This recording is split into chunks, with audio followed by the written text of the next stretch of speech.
बिहार के अंदर सबसे पहले जो है एक मिसाल पेश की जाए कि वक्फ बिल तो पास हुआ है, अब उसका फ़ायदा दिखना चाहिए। तो बिहार के अंदर वक्फ बोर्ड की ज़मीन पर एक अस्पताल का निर्माण कराया जाए जो वक्फ बोर्ड के माध्यम से होगा, एक तालीमी मरकज़ का निर्माण कराया जाए और एक जो है घर बनाया जाए, जो गरीब लोग हैं उन लोगों के लिए घर बनाया जाए वक्फ बोर्ड की ज़मीन पर और सीधा फ़ायदा उन लोगों को पहुंचाया जाए। तो निश्चित तौर पर जो भीड़ अभी आपने हज़ारों में देखी थी वो लाखों में भीड़ आएगी। ममता बनर्जी कह रही हैं कि हम इसे यहाँ लागू नहीं होने देंगे। देखो, राजनीति है ममता बनर्जी के द्वारा वो पूरी तरह से जो है पराकाष्ठा पर है। तो इसलिए बंगाल के अंदर वो चंद लोग जो बांग्लादेशी घुसपैठिए हैं, जो अलगाववादी लोग हैं, जो उग्रवादी लोग हैं, उनको ममता बनर्जी संरक्षण देती है। उनके माध्यम से हिंदुओं का कत्ल करा करके ममता बनर्जी अपने वोट बैंक को सेट करती है। नमस्कार, मैं गुफरान और आप देखना शुरू कर चुके हैं MG न्यूज़ जनता की आवाज़। नया दौर नया इंसाफ। आज एक कार्यक्रम किया गया है पटना के विद्यापति भवन में, जिसे भाजपा के जो मीडिया प्रभारी दानिश इकबाल हैं उनके द्वारा ये किया गया था पसमानदा मुसलमानों के लिए। आपको बता दें, जब से वक्फ बिल पास हुआ है उसके लेकर के हंगामा मचा हुआ है। कहीं आगजनी हो रही है तो कहीं बवाल हो रहा है। ये मामला तो सुप्रीम कोर्ट में चला गया। हमारे साथ बातचीत करने के लिए मौजूद हैं दानिश इकबाल साहब, उनसे बात करेंगे और जानेंगे। सर, आज का जो कार्यक्रम रहा उसमें तमाम जो मुस्लिम महिलाएं हैं, जेंट्स से सब लोग ने यहाँ शिरकत किया। यहाँ से क्या मैसेज देना चाहेंगे? देखो, इस देश के अंदर 70 वर्षों के बाद पहली बार वक्फ बोर्ड का जो उद्देश्य था वो इस वक्फ अमेंडमेंट बिल का जो कानून बना है उसके माध्यम से पूरा होने जा रहा है। इसी को लेकर के इसका सीधा फ़ायदा जो है पसमानदा समाज जो है, जो गरीब है, जो यतीम है, जो बेवा है, जो मिस्कीन है, उनको डायरेक्ट पहुंचने जा रहा है। इसी के लिए आज पटना में सभी ज़िलों के अलग अलग पसमानदा कम्युनिटी का प्रतिनिधि यहाँ आया था और बिहार सरकार के उप मुख्यमंत्री सम्राट चौधरी जी, दिलीप जायसवाल जी, जनक राम जी के सामने उन्होंने नरेंद्र मोदी जी का धन्यवाद किया, नरेंद्र मोदी जी को शुक्रिया दिया कि नरेंद्र मोदी जी आप प्रधानमंत्री हैं, इसलिए इस देश के अंदर पहली बार सशक्त वक्फ बिल जो है पास हुआ है ताकि इसका फ़ायदा हम लोगों को पहुँचेगा। और मैंने सरकार से इस बात का आग्रह किया कि बिहार के अंदर सबसे पहले जो है एक मिसाल पेश की जाए कि वक्फ बिल तो पास हुआ है, अब उसका फ़ायदा दिखना चाहिए। तो बिहार के अंदर वक्फ बोर्ड की ज़मीन पर एक अस्पताल का निर्माण कराया जाए जो वक्फ बोर्ड के माध्यम से होगा, एक तालीमी मरकज़ का निर्माण कराया जाए और एक जो है घर बनाया जाए, जो गरीब लोग हैं उन लोगों के लिए घर बनाया जाए वक्फ बोर्ड की ज़मीन पर और सीधा फ़ायदा उन लोगों को पहुंचाया जाए। तो निश्चित तौर पर जो भीड़ अभी आपने हज़ारों में देखी थी वो लाखों में भीड़ आएगी जब उनको उसका फ़ायदा दिखेगा। तो मुसलमानों में भ्रम फैलाया जा रहा है कि आपकी ज़मीनों को, आपके कब्रिस्तानों को छीन लिया जाएगा।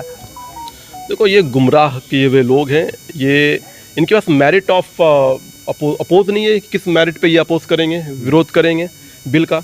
तो अब ये गुमराही कर रहे हैं, ये जो है लोगों को झूठ बोल रहे हैं, जबकि बहुत स्पष्ट हमने इस बात को कहा कि वक्फ बोर्ड में कब्रिस्तान, मस्जिद और दरगाह से कोई लेना देना नहीं है, जो है एज इट इज़ रहेगी जिसकी है। बट वक्फ बोर्ड के अंदर जो पैसे हैं, जो ज़मीन है, जो आय आएगी, उसके अंदर पारदर्शिता होगी, उसके अंदर अकाउंटेबिलिटी होगी, यही तय करेगा ये नया कानून, और कुछ भी नहीं है। बंगाल में जो हिंसा हो रहा है, ममता बनर्जी कह रही हैं कि हम इसे यहाँ लागू नहीं होने देंगे। देखो, बंगाल के अंदर मुस्लिम सांप्रदायिकता की पराकाष्ठा अपने चरम पर है। बंगाल के अंदर तुष्टीकरण की जो राजनीति है ममता बनर्जी के द्वारा वो पूरी तरह से जो है पराकाष्ठा पर है। तो इसलिए बंगाल के अंदर वो चंद लोग जो बांग्लादेशी घुसपैठिए हैं, जो अलगाववादी लोग हैं, जो उग्रवादी लोग हैं, उनको ममता बनर्जी संरक्षण देती है। उनके माध्यम से हिंदुओं का कत्ल करा करके ममता बनर्जी अपने वोट बैंक को सेट करती है। और ये तो मौका मिल गया ममता बनर्जी को वक्फ अमेंडमेंट बिल का माध्यम अपने वोट बैंक को सेट करने के लिए, दंगा कराने के लिए, हिंसा कराने के लिए। हिंदुओं का कत्ल कराओ मुसलमानों के माध्यम से और अपने वोट बैंक को मजबूत करो। यही तो ममता बनर्जी की राजनीति की लाइन है। इसको मुसलमान समझ नहीं पा रहा है।